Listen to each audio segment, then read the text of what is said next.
Looks like we got a quorum tonight, that's great, so if everyone could please stand for the Pledge of Allegiance.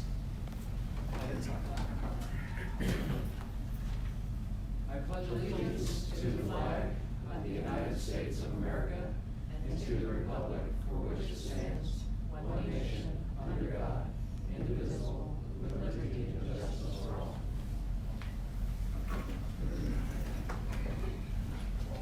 Okay. I know everybody spent their last night in the middle of the Super Bowl looking over the agenda for today, so could I get a motion and a second of approval for tonight's agenda? I'll make that motion. Okay, I'll motion second. Don, second for Dave, all those in favor say aye. Aye. Opposed, same sign. And when you weren't looking at those, you were looking at movement of the minutes for January 6th. So can I get a motion of approval for the January 2020 minutes? I move. All right, first from Jonathan. Second from Ms. Dalton. Okay, all those in favor say aye. Aye. Opposed, same sign. Okay, staff reports. Who's up? All right. Fire department. Fire department reports. All right. So like the last 3 or 4 times I've been here, I've told you guys like no fires in District 4 and how they've been doing good. Yeah. Done with that one. We were undefeated and we lost. Yeah. So in January, and of course every winter, the cold months are always the worst for fires. Most of them have to do with heating.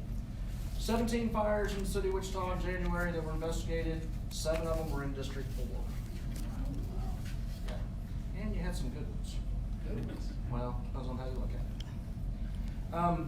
We had 3 fires in District 4 in January that I was gonna talk about.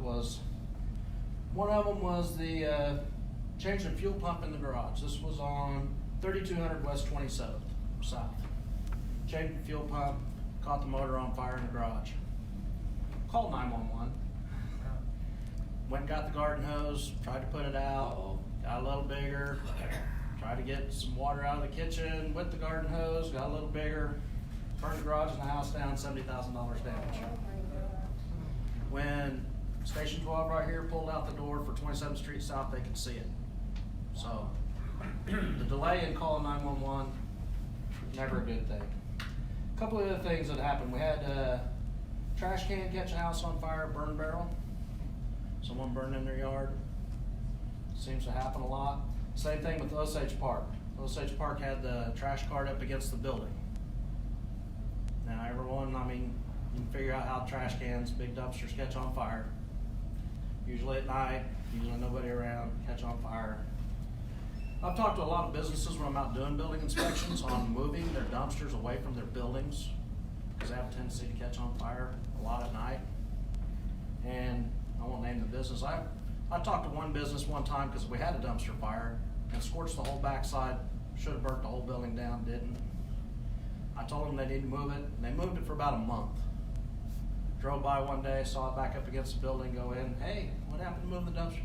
Yeah, employees got tired of walking all the way across the parking lot. So, that's really all I got. And there was a couple of extension cord space heater fires. Like I said, you had 7 in the district in January. Any questions for fire? I appreciate all you guys are doing, and I realize we've had a lot of activity in District 4. Was there ever a time when there was not a truck available in service during all this? Because I understand resources have been pretty thin in our district. You trying to get me in trouble? No, I just want to make sure that everybody understands how critical it is for public safety, and I appreciate what you guys are doing, and I want everybody to know what kind of resources we had available during that time. We're taking this truck over here off half the time. We run 5 people and 2 trucks out of this station. We've been taking the squad off 50% of the time, Yeah, around there. easily. Staffing. So what happens then? Is there a truck from another district, or, I mean, who covers those whenever we get into those situations? Another station comes in. I mean, we run short a lot. I don't know what the answer is. Well, I appreciate you guys, and you're already doing a stressful job, so I don't wanna see any more stress put on you by limiting your resources. Yeah. so. I'm not gonna say that. Okay. Thank you guys very much. And, I wanna do everything I can to make sure we're not in that position. Yeah. You know, we have the largest district in the city, by land, you know, we're about twice the size of most of the other districts just because we have more sparse population, so it really scares me when we're limiting your resources like that. Okay, we run a 2-man squad and a 3-man engine over here. Same with 19, so which is who we probably run with the most, which is down on South Broadway. About every Friday and Saturday night, it's 2 engines only. A lot of calls we make. Takes at least 2 units, so we see each other every Friday and Saturday night, all night long. Something else happens, then you're waiting for another station to come. Well, In thank you other guys. words, if we're gonna have a fire, don't have it on Friday or Saturday night? That would be a good thing. The first one's okay. I'm gonna continue to fight because to me, that's unacceptable. Yeah. And you guys need your resources. Yeah. Thank you guys. Yep, thank you.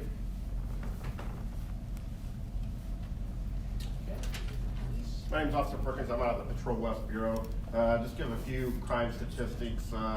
They're all down in what we call our pick 4, robberies, burglaries, auto thefts, and larceny to auto. Robberies, burglaries, and auto thefts are all down, and these are Patrol West statistics, not DAB 4 specific, but 29% in robberies, 37% in burglaries, and 62% in auto thefts, and that's probably due to quite a few arrests lately for some auto thefts. We've made 5 arrests, and then we have 3 pretty good suspects in some other ones.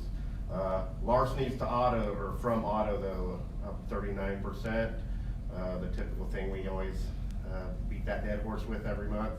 Lock cars, don't leave anything in plain view, especially firearms. Firearms, year to date only, 2020, Patrol West 20 firearms stolen out of vehicles, Patrol South 12, Patrol East is 15, and Patrol North is 3. So we are what, 30, 40-ish days into the year, 50 firearms stolen out of automobiles, just in the city limits of Wichita. So if the trend continues, we can have about 400 firearms that are stolen just out of cars in the city of Wichita if we don't make some changes. From a traffic standpoint, Patrol West, along with our traffic section, basically our motorcycles, we've stepped up enforcement on Maple Street from Ridge Road all the way to 135th. From about the 22nd, we've issued a minimum of 34 citations. These are officers that have input, if they worked this, actually gave the information back to me to put it in there with a high speed of 63 miles an hour. And we're also gonna start running some radar on Pawnee from Mays to 135th. We have a complaint out there. I don't want to say it's the kids from Goddard High School, but the time frames that we have that it's happening coincide exactly with the time frames that school starts and ends for Goddard High School. So if anybody drives on any of those 2 stretches of roads, speed limit's 40. Any questions, concerns? I have one. Where was that? Yes. Yes. What's the status on the White Glove Motel? The White Glove has been sold. I was out there just the other day. I thought it looked deserted. There's only about 4 rooms that are able to be rented, but just because it's sold, it's probably not gonna change of anything that's been going on out there. I can tell you this, years ago, Rest Haven wanted to buy that property and they didn't wanna sell. But yeah, it's recently been sold. Okay, so we'll have to just wait and see what happens with the No, others. have to wait and see. Any crime in your neighborhood? An officer that lives in the neighborhood had an encounter, what, in January, where there were 2 cars and people and somehow I got the story that they were connected with that. So, any other questions, concerns? Yesterday, in the middle of the afternoon, I have a guy come up to my door and he tells me he's selling cleaning supplies.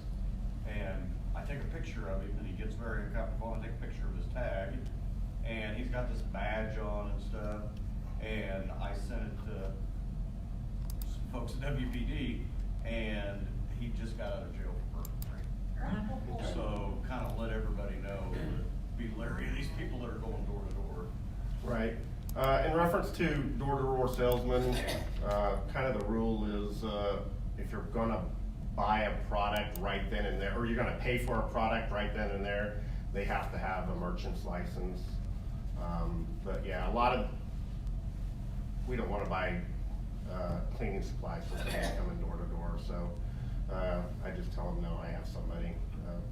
And kind of along the same note is, if anybody ever comes to your door, says they broke down, or my car ran out of gas, or anything like that, my suggestion is not to let them inside.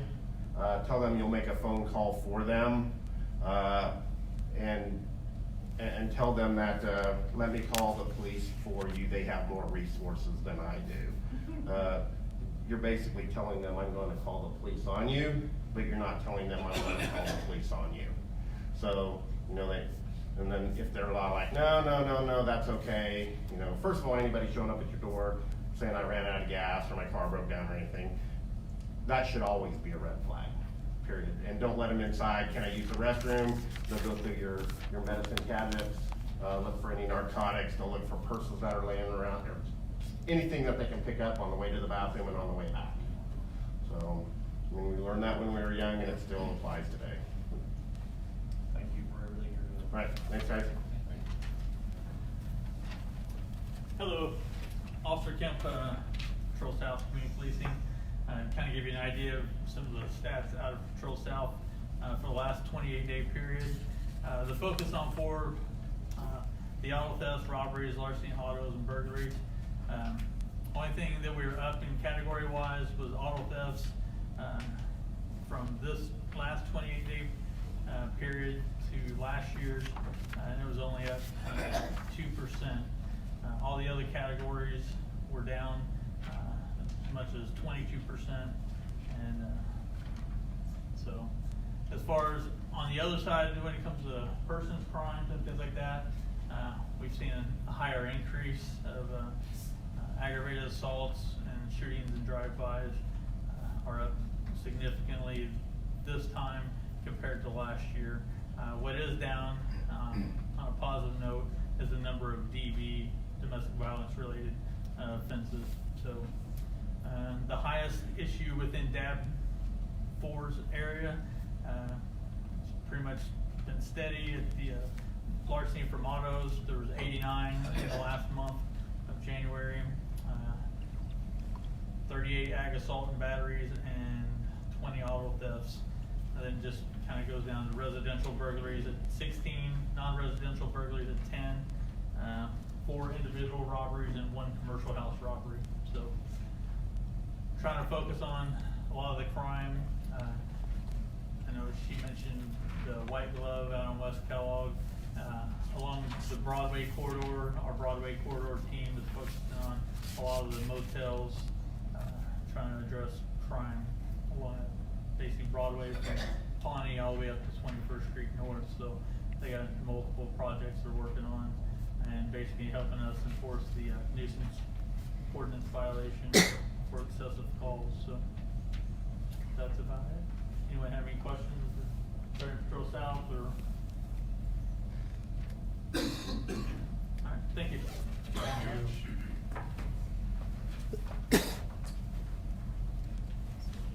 Hey, Robin's back. Come on down. We missed you. Oh, thank you.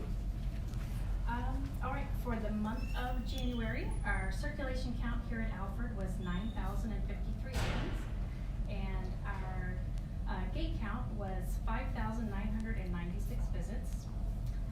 This Thursday evening, we are hosting a screening of the Academy Award nominees for Best Short Film in the live action and animated categories.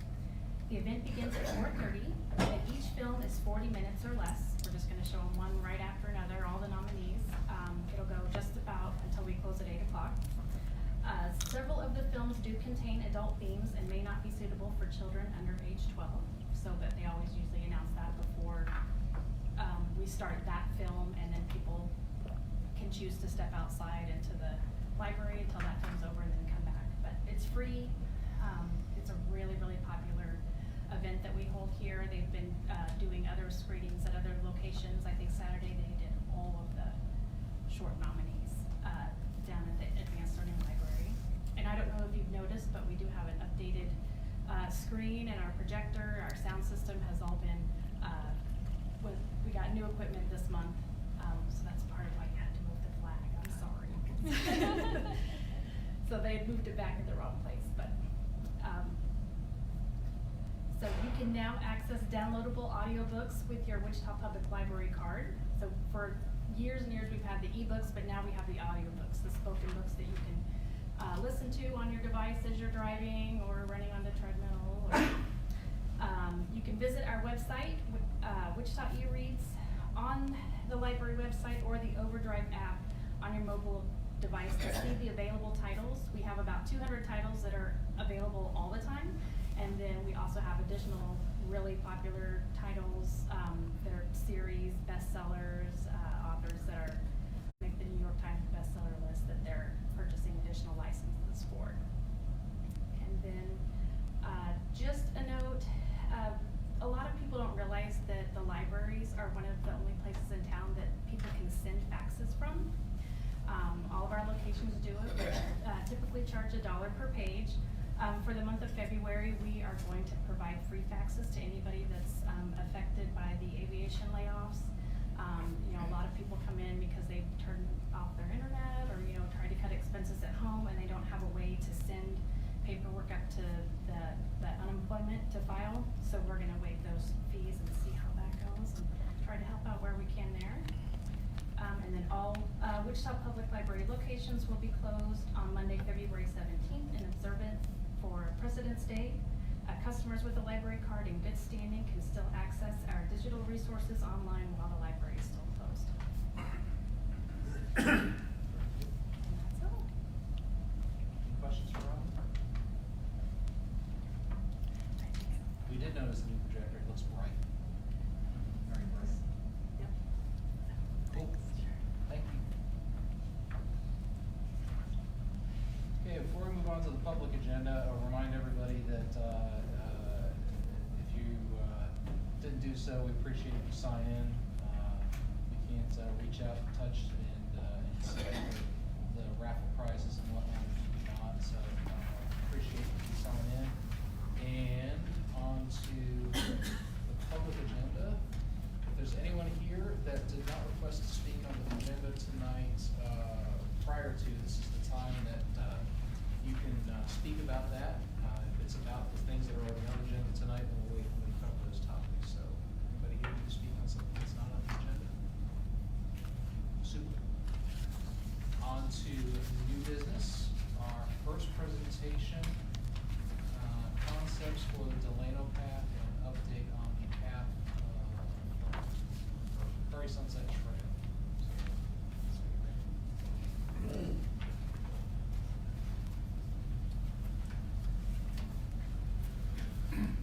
Good evening, Paul Gunzelman, Public Works and Utilities.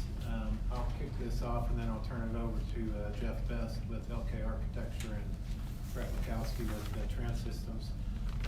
Here tonight we want to discuss present the Delano Chisholm Trail pathway there between, that will start on at the east end of McLean and go behind EPC site south of the Advanced Learning Library over to just west of Seneca to Exposition as a phase one of the project, and then Brett will come up and give you an update on the pathway extending from that point southwest to the Prairie Sunset Trail there at Hoover and Kellogg.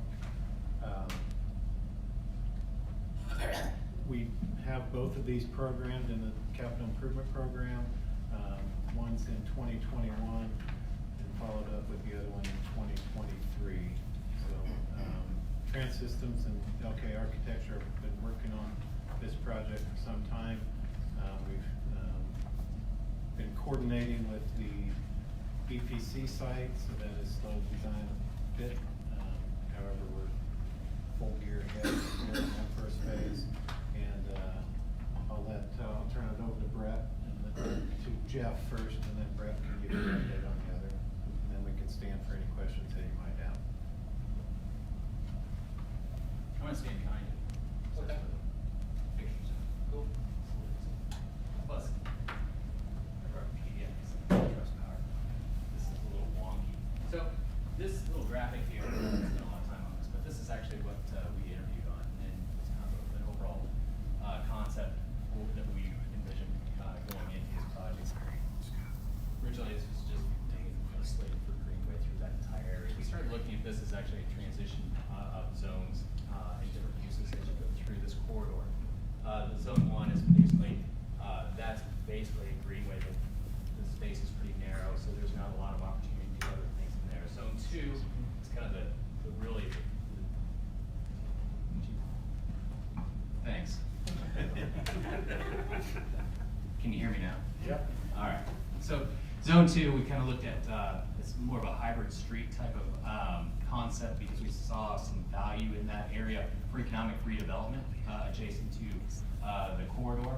And then zone 3, it actually gets a little wider through there. So, and this is a little nuanced, but it's more linear park in that we have some opportunities for other amenities through that zone. Now you'll see what I'm talking about.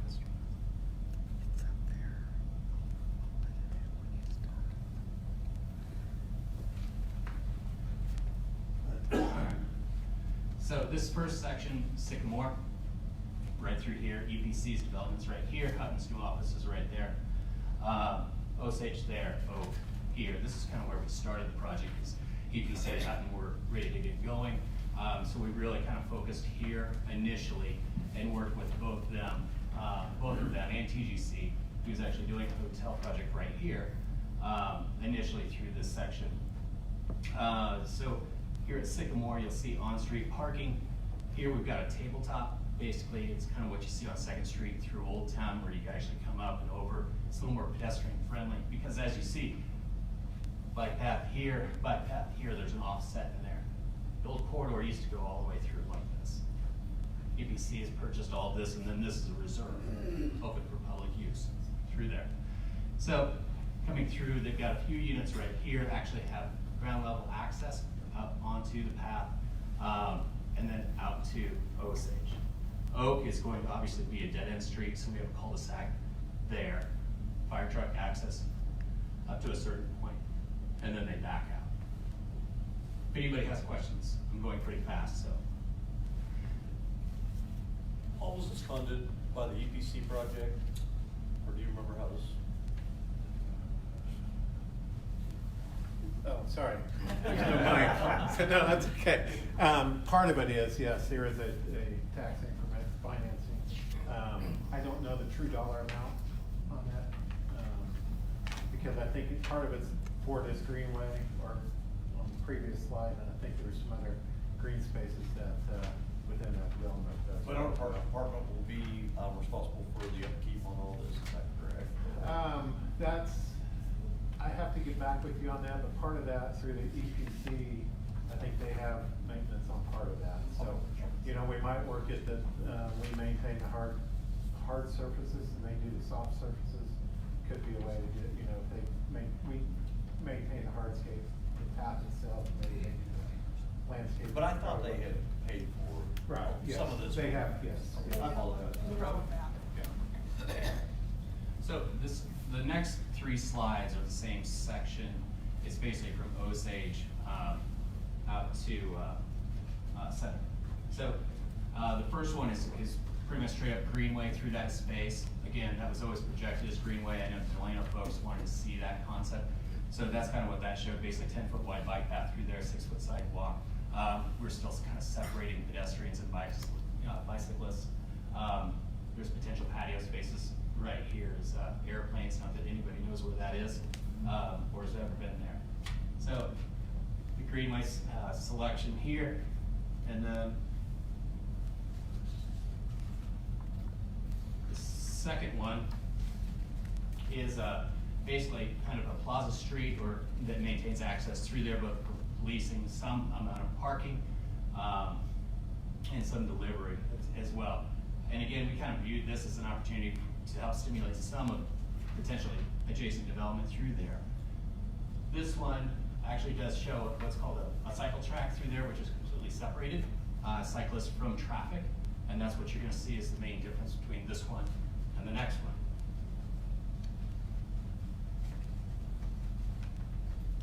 This third concept is basically kind of like what you might see through Old Town, where we're mixing all those traffic patterns together, all the users. After going through several iterations and talking with Delano, really, this last one is kind of where we ended up, right here.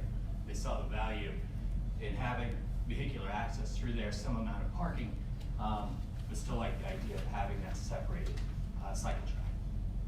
So how do they cross Seneca? Is there a It'll be, that'll be signalized Okay. at center. So, but it goes straight across Seneca, there's not a jog or anything? Correct, it'll be a straight cross.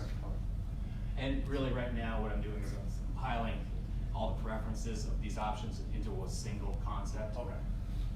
Trying to follow on the map. Okay, so this next section is then from Seneca, basically to Exposition, and a little parcel pass. This is Exposition here. This one it was pretty ambiguous what we were doing, so we really threw out a lot of different options and configurations going forward to kind of gauge where the interest level was for everybody. There is some similarities to the previous ones, but again, it's kind of a mix and match kind of game we were playing. This first one, obviously, again, kind of harkens back to the Greenway concept, separated bike path, sidewalk. Through here, we've got play berm, natural play area. There's a DAV thrift right here, so we've got dog parks, and then parking lot over here. We're gonna need some supplemental parking, we feel, with the playgrounds and whatnot. We don't want them filling up ROMs and Quick Trip and all these folks that are here with us. This is also kind of envisioned as a trailhead, because the bike path will actually go on straight from here and then go on the bus.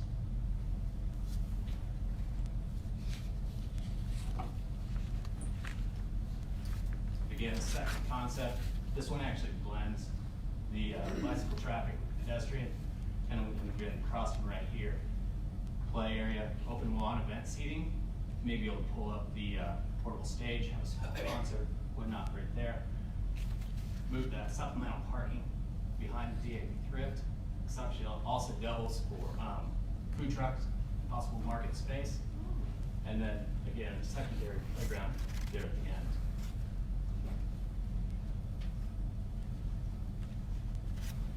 Third, again, this is more separated cycle track, again, playground, a supplemental parking happens there and there. This one we actually did a stage. Nobody's too enthusiastic about that. There's probably no real need for a fixed stage per se.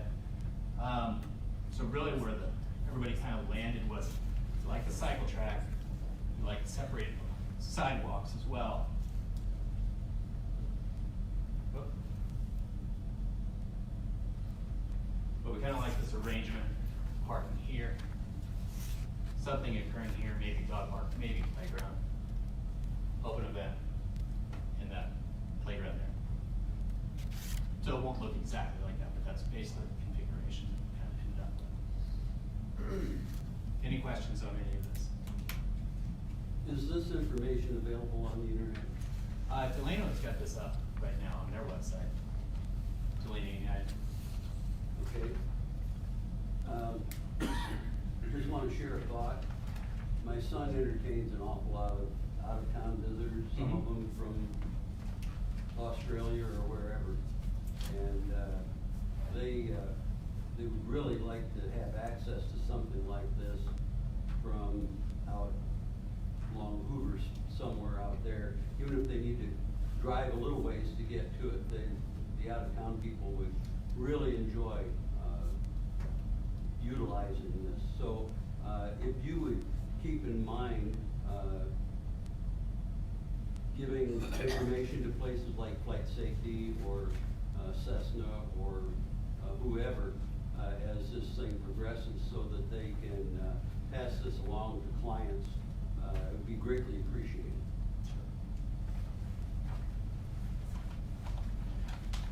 Okay. So I've got a couple of connection questions. Okay. One, so there's no, am I not seeing there's no through traffic across Seneca between these two sections, green sections, is it? Vehicular traffic or? Yeah, Okay, all the streets will still be maintained, full access Okay. through. okay. And actually, that's a good point that I hadn't brought up is through the blocks, we've also talked to Bike Ped, and the recommendation was actually do tabletops at Bike Ped through those intersections. So again, kind of like Second Street, preferences given, or ease, I suppose, to the pedestrians and bicyclists, although they'll be stopped. So cars will still drive through, but tabletops slows them down because they have to go kind of up and over that. But it's another level of safety for the folks crossing those streets. Okay, and, okay, so I mean, in these two that we were looking at, it looked like there was traffic going through the greenway. Is that not correct? It's just that there's parking in between in some areas, is that right? Yes. It's not like there's a street through there? No. Okay. Not west of Seneca. Okay, okay. Now, That's east, of we do Seneca. have that situation still for the 2.5 blocks. Okay, okay. Now, how far? So the other one is when you get, okay, so this little section in the first, what is that, zone 1. Mhm. So when you get across, you get to McLean with the pedestrian and bike traffic, and then what is it supposed to connect to? Because that doesn't No, really that's a connect to great- that's a anything. great question. I'll get back to that one real quick. And we've been kind of sorting through that. The first thing, and what she's talking about is here, Yeah, right there. Right now, there's a 6-foot wide sidewalk that runs along the west side of Klein. We're gonna widen that out to 10. okay. So when you get here, you can actually come down to Douglas or up to First. You can catch the bike lane on First there. We've also talked about a pedestrian crossing somewhere Okay. along here. We just haven't sorted that out, Paul. That's correct. No, that's exactly what I was gonna say. Okay. Ms. Berger. So the future park, we didn't really discuss that as much at like the far left end, of this diagram. Here? Yes. Yeah, that's because that's been purchased Okay. under private ownership. So that kind of got pulled off the table. This was done when we were interviewing that. We didn't actually know that per se. And do they have an intention to keep it a park, or do they? Well, I think the neighborhood's hope, and we've got some, ownership issues getting through here as well, Okay. at Exposition, is to actually still drag that pathway continuing up this way, I think is their long-term hope. I like the concept of the park. I'm just concerned with the park being next to a Quick Trip or behind the DAB thrift store. Yeah, that's- Would be my only concern of a park in that area if we scooted it further to the left. And I'll tell you, when we first were looking at this, I agreed with you, because I wanted to anchor that end with that more significant park, but Yeah. since that property went away, we didn't have that opportunity.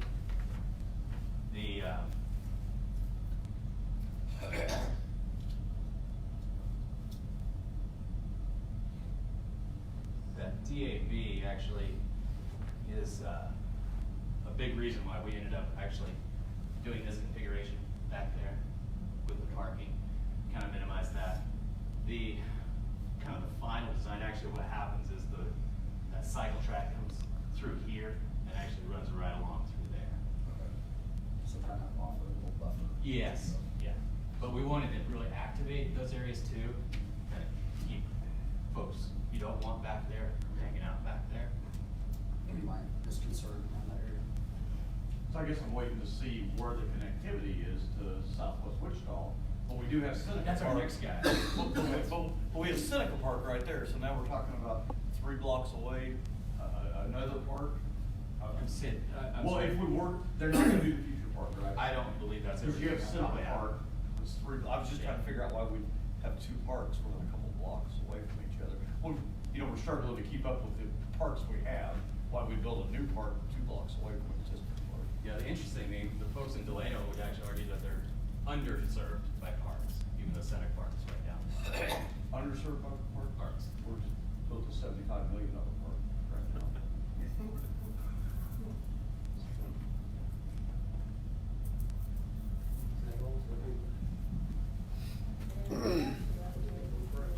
That's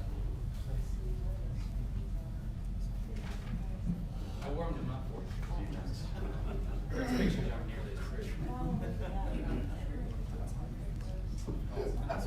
Yeah, if you'll run it. Yeah, I'll keep my finger on that. So I want to talk a little bit about going from Exposition out to Hoover Road and connecting with the Prairie Sunset Trail.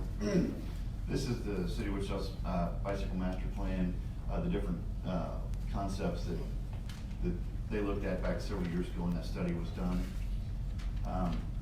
So when this proposal came out, one of the things we were asked to do is to parallel it, and the master plan shows it, to parallel in the K&O railroad tracks.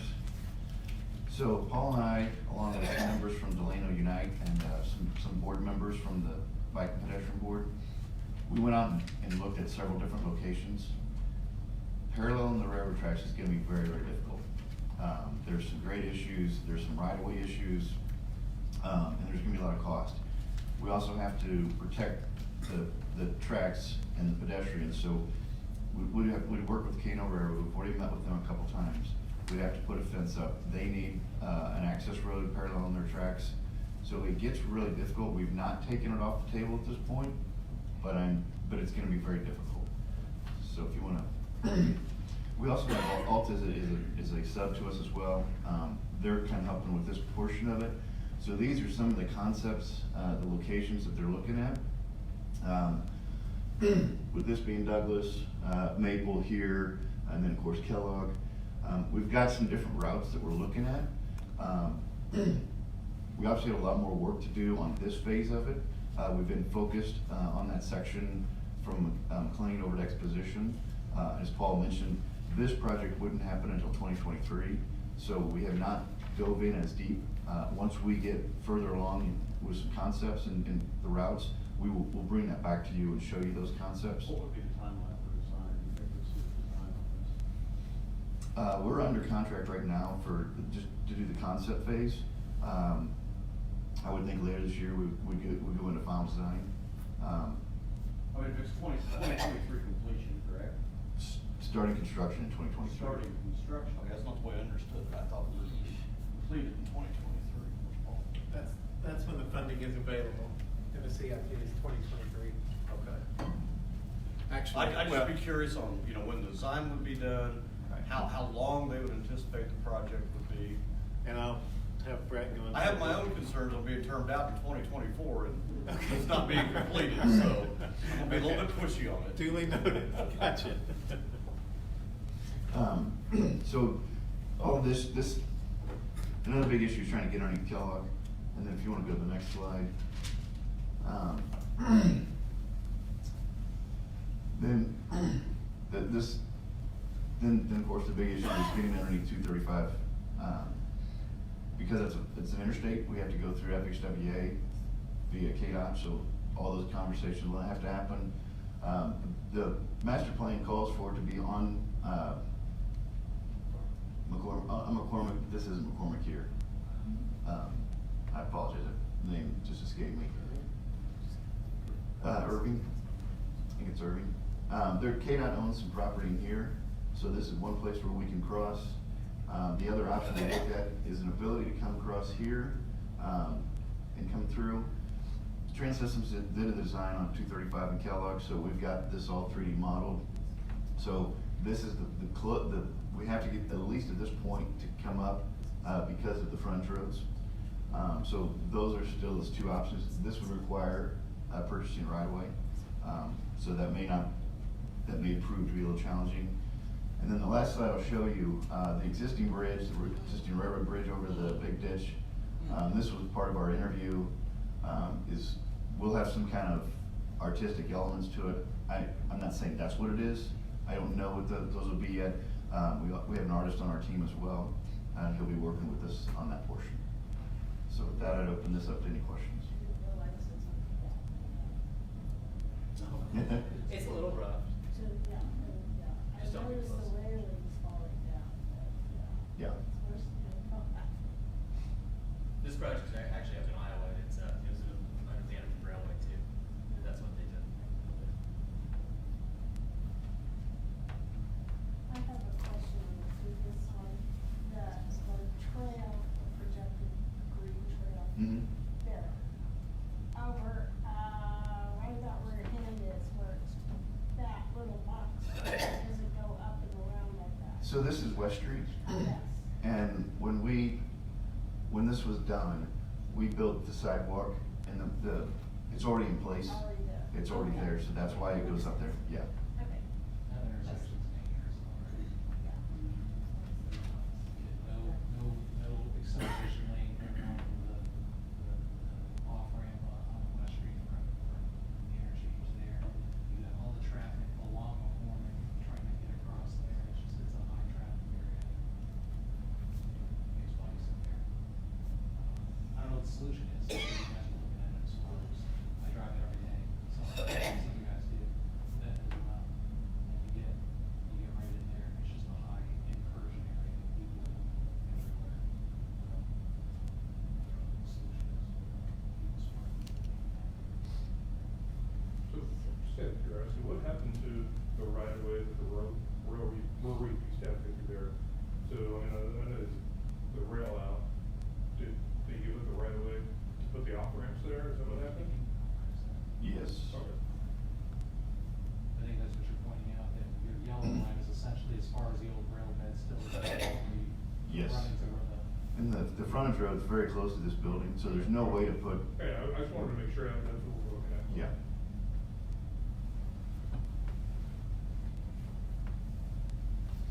Is there a,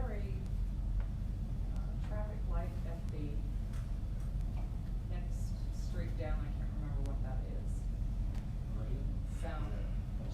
South on West Street. Yeah, there's a light there. We will be putting, Is there a traffic light there? there is a temporary one right now that was there for this construction.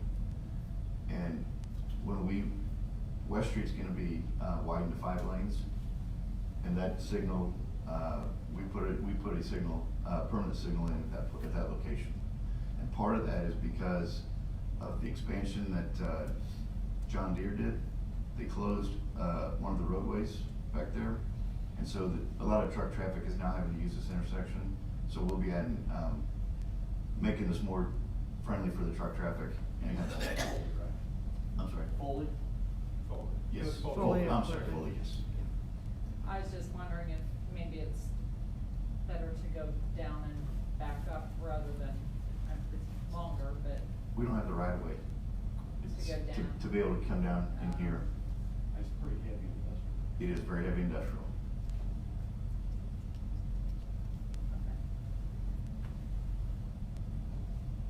Any other walkers or bike riders or users, do you have any ideas or questions? Does the path stay on McCormick? Yes, back over, yes, over to where we get underneath Kellogg. Southeast and then try to, whatever you guys want. Yes, Show street, so you pick up south.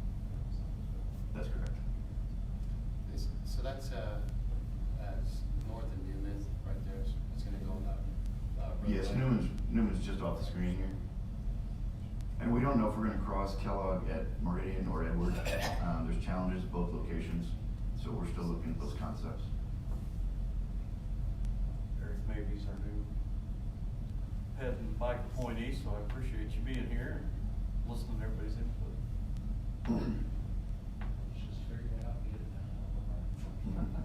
It's got some challenges, no doubt about it. Yeah. Yeah. Yeah, that's my route to work after you get it done. Glad to hear that. At least it's a possibility. Appreciate you. All right. Be good. Thank you.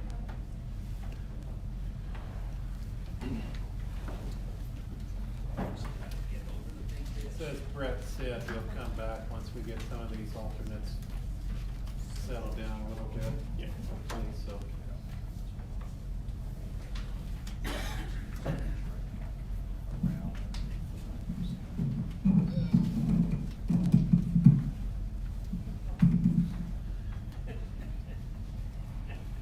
Dropping the mic, walking away.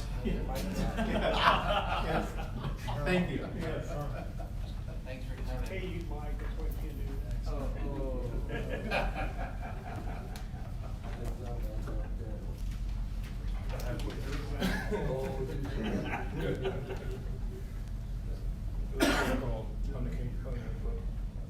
Unintended consequences.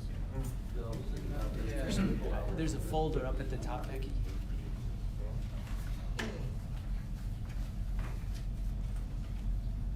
Yeah, just the PDF.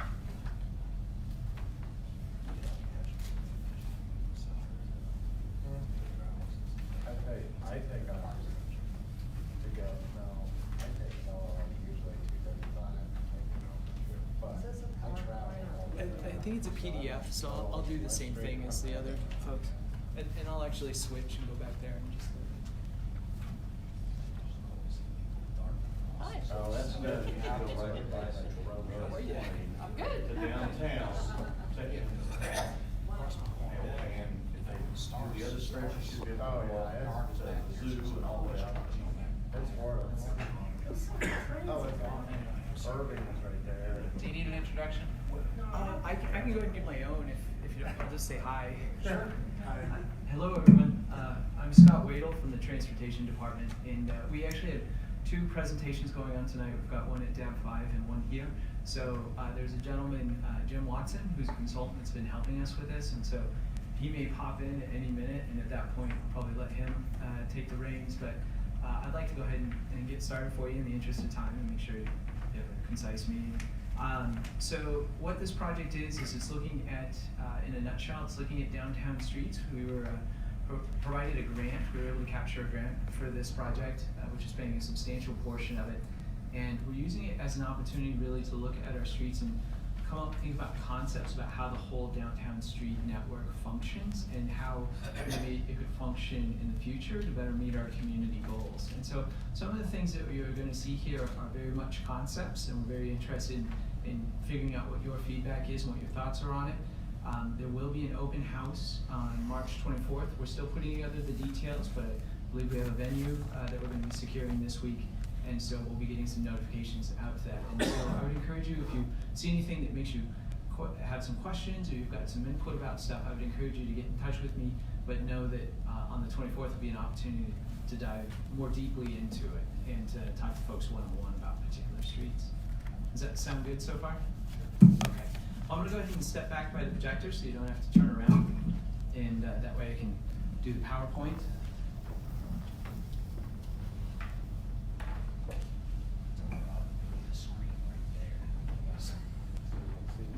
Okay, let's see if I can get this to work. Again, sorry about that, folks, but we'll go through introductions, we'll talk about the process, and then some of the concepts, and then I'll take any questions or comments that you have.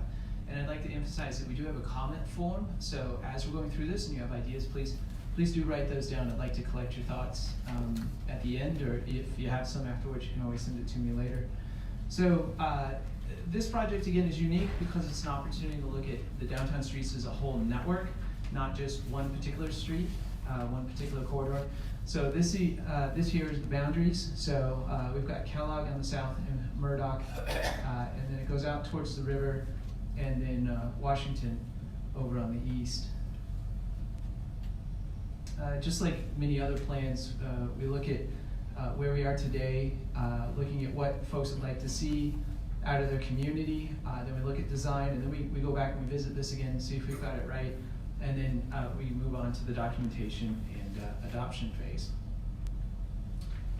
So our streets here in Wichita have evolved quite a bit. There's been quite a few changes to our streets, and over time the streets have evolved to meet the needs of that day and that age. So here's a picture, two pictures from Douglas. I believe there's one from Broadway, and then I can't remember what the other two are from, but you can see there's been quite a few changes since then to today.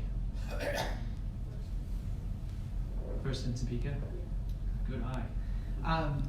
So we've talked to the community. We've had an open house, number of open houses, done some surveys, and these are the things that are really resonating with folks. I wonder how they resonate with you, but we're hearing that health and safety, for instance, mobility, active transportation, managing our resources efficiently, right, making the best use of our dollars, looking at technology, and really fostering economic development and promoting a vibrant downtown, vibrant community.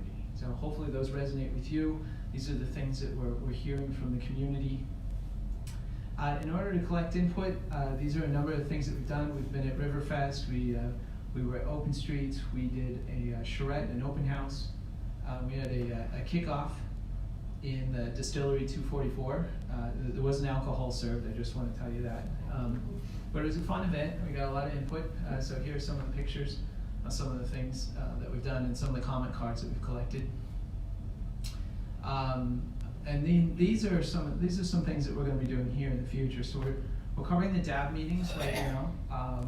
Again, we've got the open house towards the end of March, and then we'll probably be touching base with a draft report to the City Council, just checking in with y'all, and then going through the formal review process and the endorsement process later on this summer. So that's really about the process. Now we're going to dive into kind of what we've learned so far in terms of the more technical details. So it says street typologies, but it's really a map that shows kind of our current conditions. So number of lanes, whether they're bicycle facilities, volume of traffic, those kind of things. Actually, no, I think volume of traffic is later on. Yeah, this is really just number of lanes. It's very there's a lot to it, and it's pretty small scale, but I just want to show you that what we've done. We've looked at how people are using the streets. So here we were looking at transit traffic, and we've been looking at bicycle facilities. Not so much bicycle traffic. We're not so good at the counts yet. We're still working on that, working on getting better on that. But you can see how the transit trips really are generated around the transit center at the time being. And then, of course, we show where the bikeways are. We look at motor vehicle traffic as well. And you can see where those are indicated here. So you can see this portion of Douglas. As you get closer to Kellogg, things really pick up, and over on Central. And then not just looking at traffic volume, but looking at the combination of traffic volume with the number of lanes that are on the streets. That really tells us where there's excess capacity in the streets. And you can see that most of downtown lights up that way. The one portion where there's not, though, as you can see, again, those edges, and then especially down here near Kellogg on Washington. So hopefully that reflects your experiences if you've been downtown. So some of the things that we're looking at is how could the configuration of the streets change if there is that possibility, and how can they change to better meet our goals. Some of the things that we're looking at are conversions, such as road diets, which would reduce the number of lanes from 4, say, to 3. These are some of the trade-offs that you'll see. And it's not necessarily to suggest that this is always a recommendation in every situation, but if you are going to explore it, 3 lanes do have benefits in that they enhance safety for everybody. One of the reasons, a significant reason, is compared to a 4-lane, a 3-lane allows for left-turning vehicles to get out of the way. It also definitely improves walkability, and there's an economic benefit that can come from that as well, in terms of more visibility, people are able to take their time. A 4-lane section, though, it moves a lot of folks. It can, depending on the number of left-turning vehicles, but it can produce higher speeds, and it can help out with capacity if that's what's needed on a particular corridor.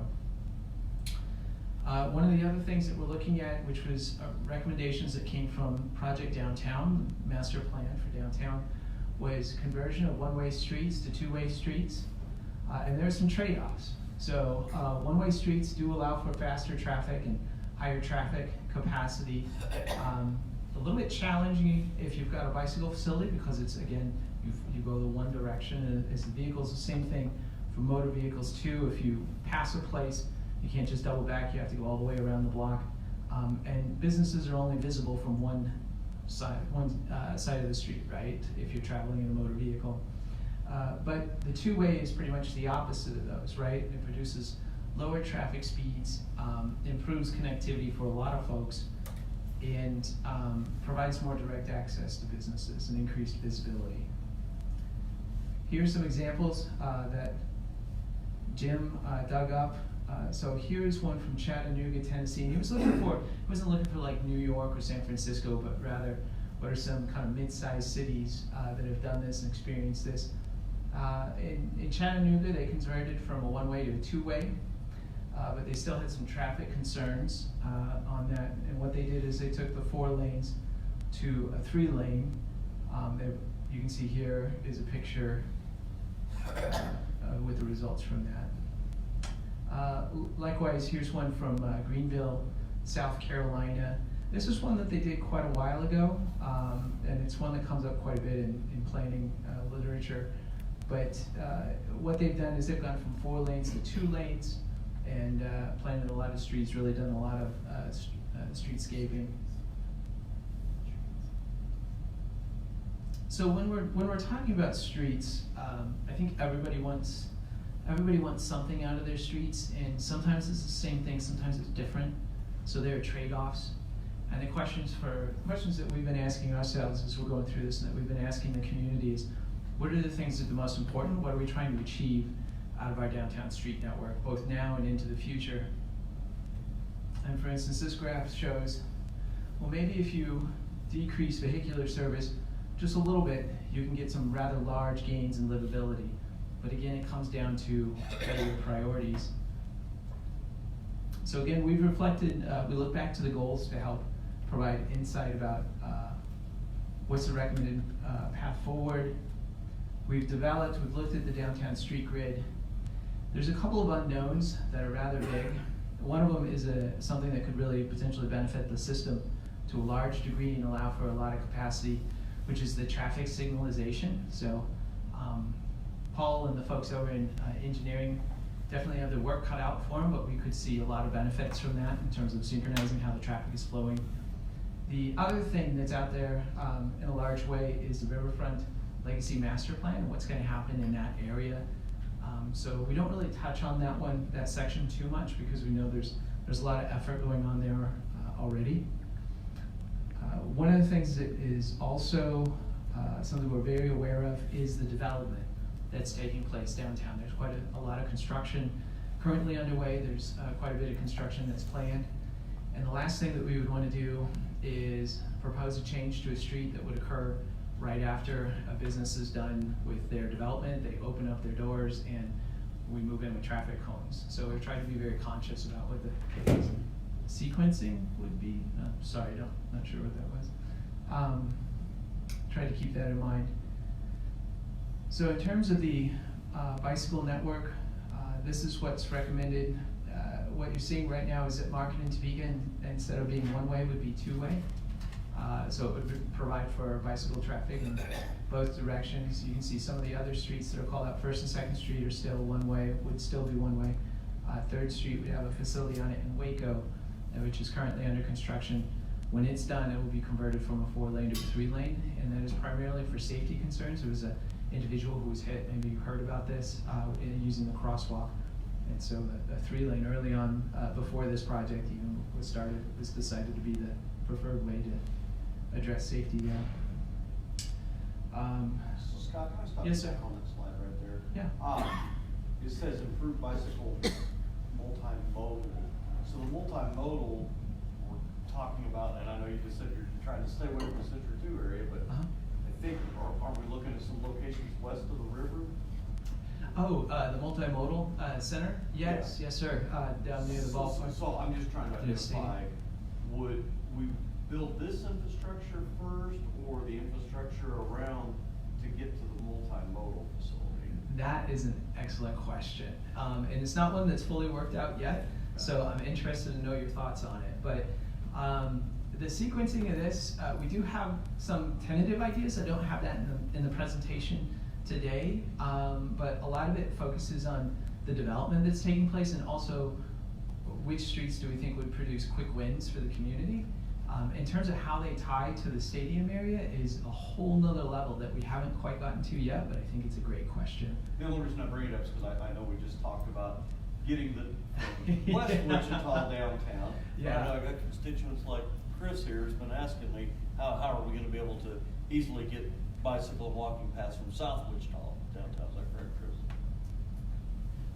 Yeah, I think it's a great question, and part of our challenge too has been how do we make this linkage right here even better, and what should happen with Douglas, and we'll talk a little bit about that, but especially this linkage, and I think this will get cleaned up quite a bit with the work that's going on with Waco, which will make it better, but still, how do you tie them in fully?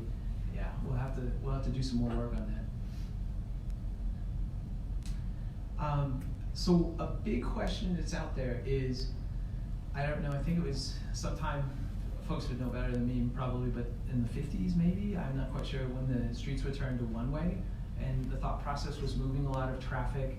And now, and now the question is that, does that help us achieve our community goals, or would conversion to two-way streets better accomplish that? And we've looked at recent examples like St. Francis Street, and so this was an opportunity to kind of look at what would two ways do and how would that function. And the streets that we really looked at are Market in Topeka, Emporia. This one is English. And so those are the streets that we've really focused on. We'll look at those a little bit more in depth here in the PowerPoint. Emporia is one that the council there's already been money secured to do this conversion. What we're trying to do here is, this is a concept, but stay with most of these streets, the idea is to stay within the curb lines, because when you start moving the curbs, the price goes up dramatically. And so what can we do staying within the curbs, maybe putting down a reseal on the street, getting rid of all the markings coming in, doing new markings, and then the biggest expense with these projects really is the signals, because you have signals for one direction of traffic, but you would need them for the other direction. So that's really the most expensive part, which is relatively cheap compared to a lot of other projects. But in this case, essentially what we do is we put a center line in, we flip the parking so it's accessible from the southbound traffic, and what you do is you touch on a number of notable projects here. The first one is at Douglas, and it's a Meads Corner site, former Meads Corner site, where there's a corporate headquarters going in. The other one too is the Antiques Mall, former Antiques Mall, which is being redone. So there's a number of projects that this one touches on, and we're not quite sure. This area is currently underway of being more fully designed, and so I think this is going to change a little bit, but you can kind of see how that would play out. So I'll keep moving along. So that was Emporia. Mark? Any thoughts on rotaries instead of traffic? Excellent question. Not at this point. I'll ask the team and see what they think. There's trade-offs. I'm a big fan, but sometimes the context just doesn't quite work out. So. One other detail, I don't know if you'll answer for me or not, but I get a lot of feedback about people upset because our lights aren't synchronized. Yeah. When we go in and buy new lights, is there a way that that's done, or is? My understanding, and I'm going to say this is a huge caveat because I'm not in engineering, and they're the experts. They left, okay. But no, they do great work, and my understanding is that at this point they're going to do like modules that will upgrade our current equipment and allow us to do it more cost effectively to get the synchronization. But we were just talking today that if we do these scale of projects on some of the other streets that we're talking about, it'd be an opportunity to buy full new equipment and make sure that it's up to standard and state of the art. So yeah, there'd be some benefits from that. Yeah, and part of the challenge too will be if you go two-way on a street, it makes for more complex traffic movements, and so how you synchronize it is going to come into play too, and also which streets do you do first, and how does that affect the traffic signalization overall? So it gets quite complex, and I certainly am not up to the traffic engineer standards. This is Market in Topeka, and what we were looking at is, this graphics may be a little bit hard to see, but it would be one lane going this direction, one lane going that direction, 2 parking lanes and then a buffer and then a bike lane on either side. The challenge that we're running into here, hey Jim, is that not Market and Topeka and downtown streets, they expand and they contract depending on which block you're on, and so we have some trade-offs that we need to think through on this in terms of where does parking belong? If parking can't fit, how do we make things work to make everything fit? So at the March 24th open house, there'll really be an opportunity for you to dig into the plans and see what we've drawn up so far and provide comments. So here's an example about how that plays out.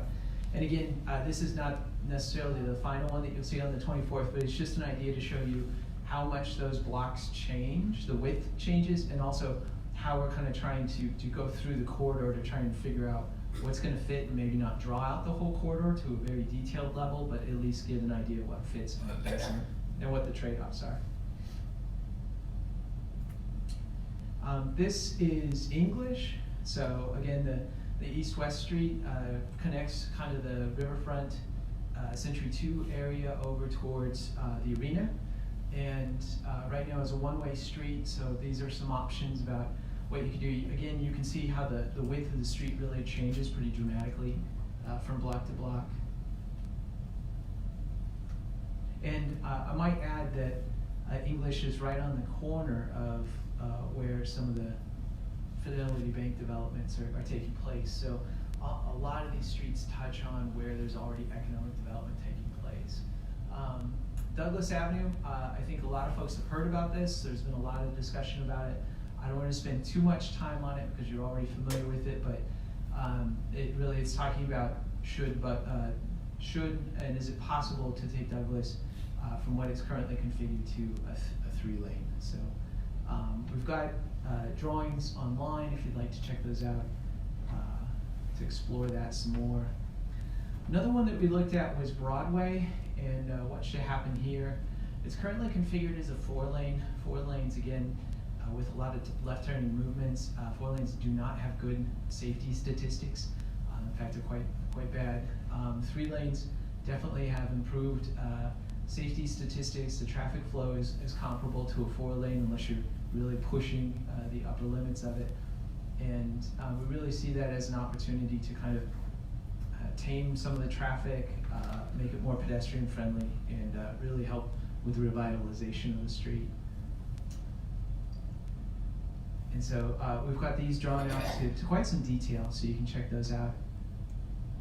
So again, this is just to give you a heads up about what's going on, to touch base with you, see what you think so far, and to invite you to please do make plans to attend the March 24th open house. It'll really be a great event. It'll be a chance to dig into the details.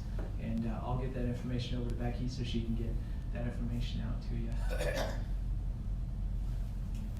So thank you again for your time. If you'd like to see any more information, we'll work on getting this PowerPoint up by the end of the week onto the project website. We've got more materials and information up there. So with that, I'll stand for any questions, but a real quick reminder about the comment form too. I'd like to get your thoughts. Thank you.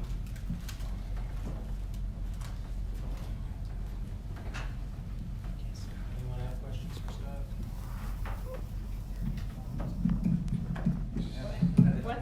What's it Yeah, a lot take of to, people respond to. what was the cause between the different widths of the street? I mean, I've seen that downtown, is like, this block has this wide and then it all narrows down and what was is it because of private property that they couldn't get access to, or you don't know? I don't know for sure. In some instances, I wonder if it's not because there were improvements made to the street for a particular development, but over time it didn't carry through to the rest. Okay. I'm really not sure. Yeah.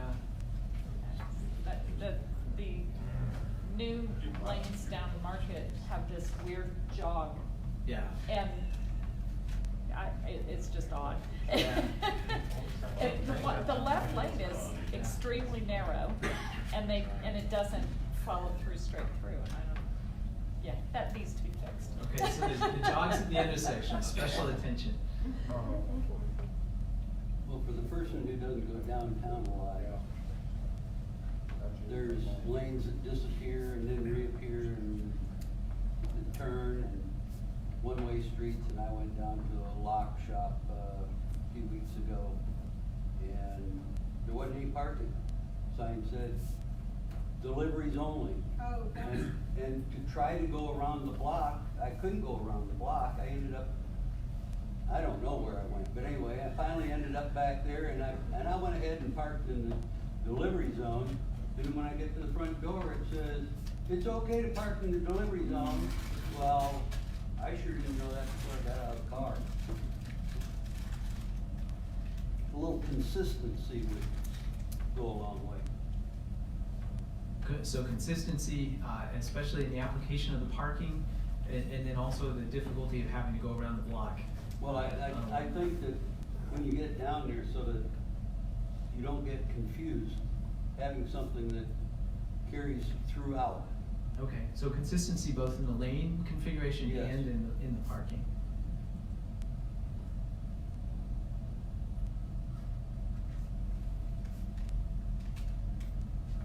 I will say, my first thought was I would never go back to that key shop, but then after the service they gave me and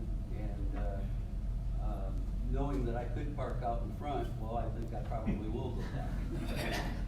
Don, the key shop is why those signs are there, cause I asked them, and they said it was that or the 10-minute only signs or something like that. They had a choice of which signs to get, and they thought this way there's no limit on time for your parking there, so that's why those key signs are. Now that everybody, now you know. All right, thanks everyone. Thanks.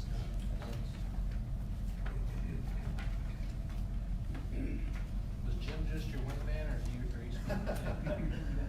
Sorry, I'll introduce myself. I'm Jim Watson. I'm with Nelson Nygaard Consulting. We are the consultant that's working with the city on this plan. And I apologize, I'm late. I was presenting the same presentation at the District 5 meeting, so. Do you have a joke? Do I have a joke? I'm late to that joke. Oh, gosh. It'll be a Facebook Live, so it'll be clean. I don't know if I have a joke. Okay. I don't know. Sorry. You have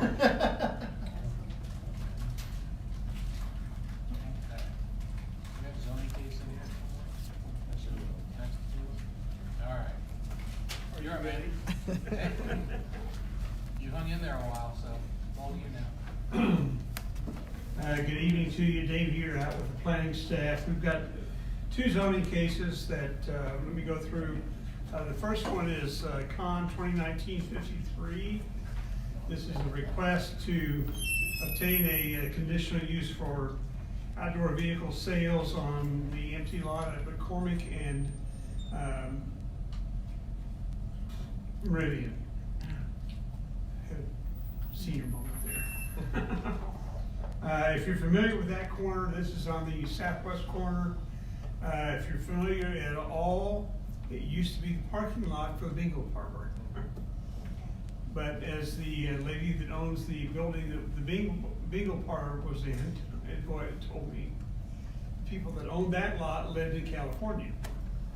And they then sold it to the current owner, who is subsequently leased it to a guy that's wanting to open the sales lot. And so we went through the hearing process with the planning commission.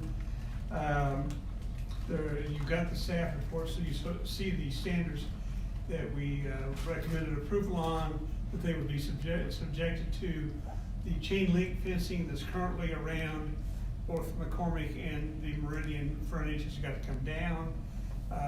That's not acceptable. There were some other site things that have to be done. They had a site plan. I don't know if they got a copy of that. I think I sent that to you back, but they're proposing essentially to remove the two buildings that are on the north side of the bingo building, because apparently the property line between the two properties is right on that north wall of the bingo parlor. The bingo folks are the ones that put that building out there, so the current owner's gonna get rid of them. But they intend to come in with this affordable building because to operate a car lot, you have to have a physical building on site. That's one of the requirements for a state license, so, we recommended approval. There are some certain standards and conditions that have to be complied with. No phone calls from anybody other than I did have a conversation with the lady who owns the building that was the bingo parlor. It's not open because, as she informed me, her husband has passed away in the last year. It was really his operation that was going on. She still didn't know what she's going to do with the property, but I was asking, are you concerned about what's going on? She was at the MAPC meeting and never said a peep. So presently that case is in its protest period. The Planning Commission unanimously recommended approval based on what's in our staff report.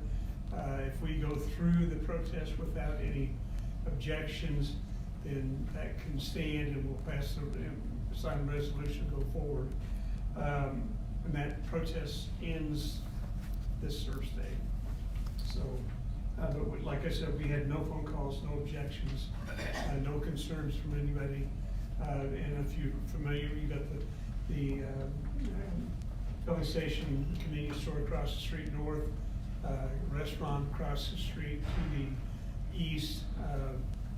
Apparently, and I found this out after the hearing, the vacant lot that is to the west across the alley apparently was also used for overflow parking by the bingo parlor when they were operating. So that was a successful business, but it's vacant right now. So with that, I'll be happy to answer any questions you've got on that case. Questions for Dave on this one? Otherwise, Motion to approve. I'll second that. all right, motion from Jonathan, vote from Dalton, second from Don. All those in favor say aye. Aye. Opposed, same sign. Next one. Thank you. Second case is zoning 2019-057. This is a request from Chance and Sons Transmission to rezone the balance of the property that they own at 63rd Street South in Seneca, primarily south of their property, and the lot they own actually goes to the west side. It goes across, they own a kind of a triangle piece west of the ditch, but they're not gonna build anything over there because there's no access over there. But this property, they're requesting to rezone it to GC, which is how the balance of the property is their primary purpose of this. And they are currently platting the property as well. That's working its way through right now as well. The intent is that they have plans to put a building extension or additional building on to their operation. They're at 63rd and Seneca. So this case goes Thursday. So you get this one ahead of time. But you get the staff report. We're recommending approval. The concern I had initially was that I said, well, you know, this is unplatted. We've got that drainage through there. I'm not sure what that is.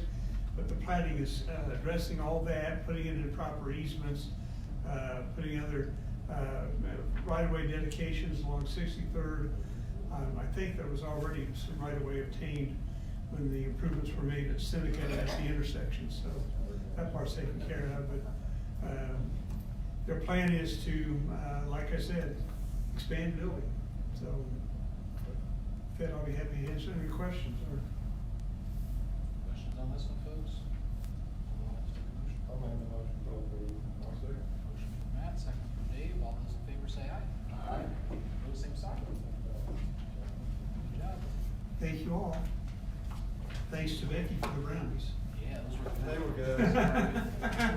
Didn't mean to tear into them while you're talking. That's it. Been looking at those things for a while. Alright.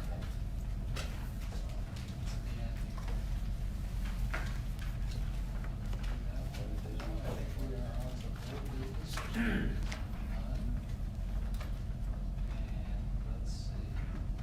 Name the board, let's see, on the board agenda, updates, issues, reports, Snyder Marks, anybody, any of the board members have any updates they would like to share?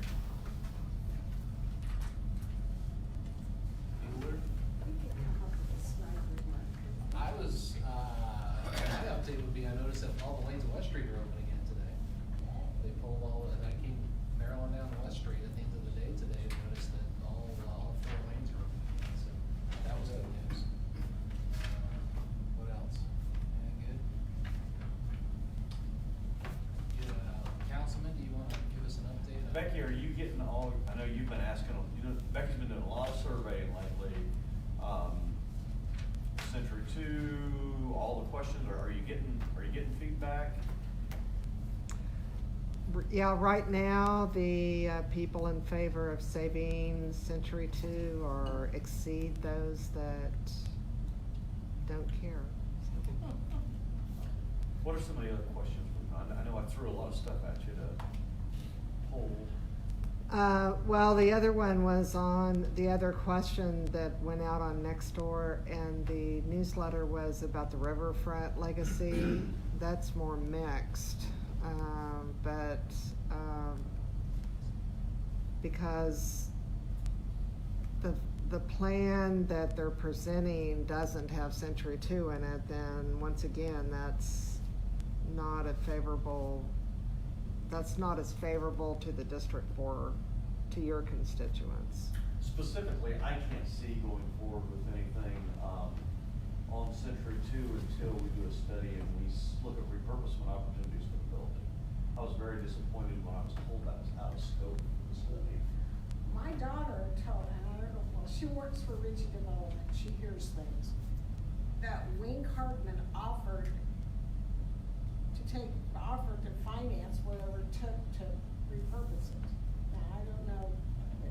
Yeah. How the business is hard, I'm sure, but, yeah. There's a lot of discussion about that. We've got the ballpark opening soon and, What is the date on that? Do they have a projection? April, Becky, April 20. I thought it was April 14. That's the 4th. So it's the 24th. 14. 14.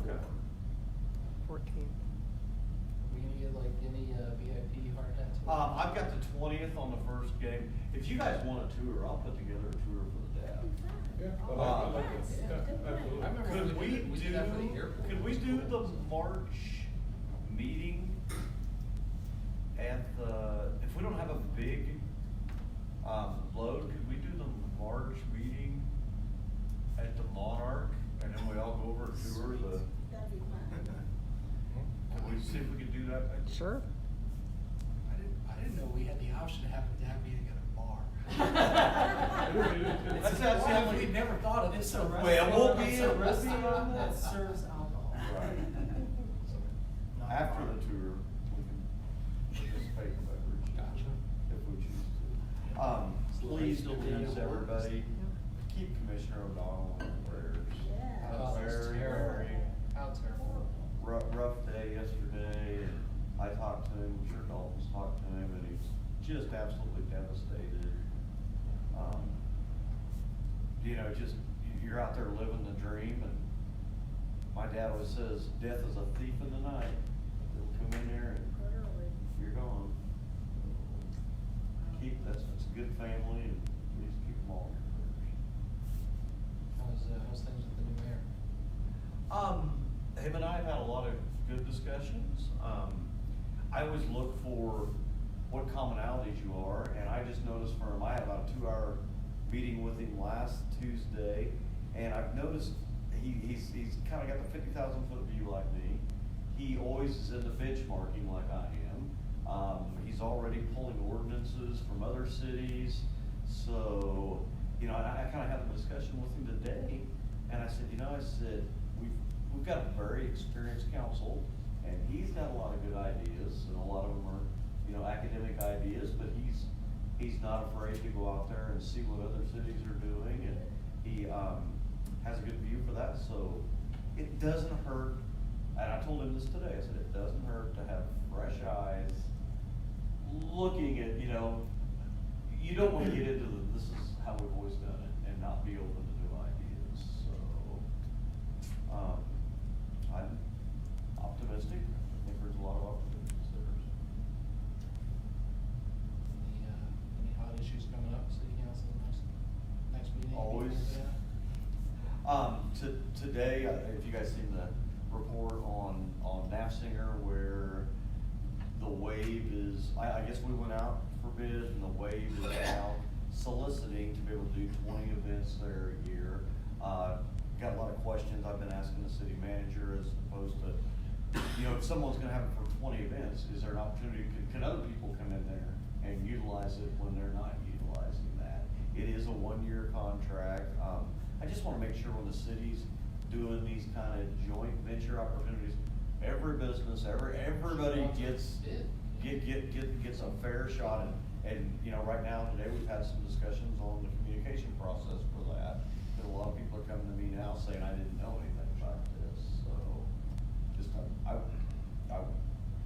consistency and making sure everybody has the same shot at something are two things that, and transparency, absolutely. I'm monopolizing the time over here, anybody else? Cool. Just feel like we ought to always just keep on top of what's going on, you know, stuff coming up. It just seems that so many times we'll sit here, we're working it out, and then we see something on Facebook 2 days later, like, why the heck did we discuss that at a DAB meeting or something like that? So, Jonathan, are you seeing a lot more people on base now? Just things are kind of up and running? Oh, yeah, it's, rent space is an issue that we're working through, but. Good problem. We're trying to make it happen and do some things and, you know, continue to do America's business. Thank you for doing that. What I was very glad to see is a Wichita Transit bus on base. Thank you for that. That is awesome because it gives our airmen the opportunity to, you know, connect better with the city from being so far out on the outskirts there. So Do you think it's being utilized? yes, it's driving around base, and you know I've seen people on it. So. you see full range space, is that the transition, the tankers, or? Right, that's what we have. So all of our aircraft. Right, but you're transitioning from the KC-10s. KC-135s to the 46s. Yeah. So. I'm an airplane geek, so I'll still ask this question. It's a busy time. We're working hard. Right, that's for sure. I didn't realize District 4 included Macomb. It doesn't. Okay, I'm thinking, you go Clara. But I just, we have a wealth of knowledge here, and Well, come a on. lot of different skill sets I here. actually live in the district, but I work at Macomb. But that's cool. Okay. I didn't think it was extended, I knew you went away. We're trying to annex it. Derby schools.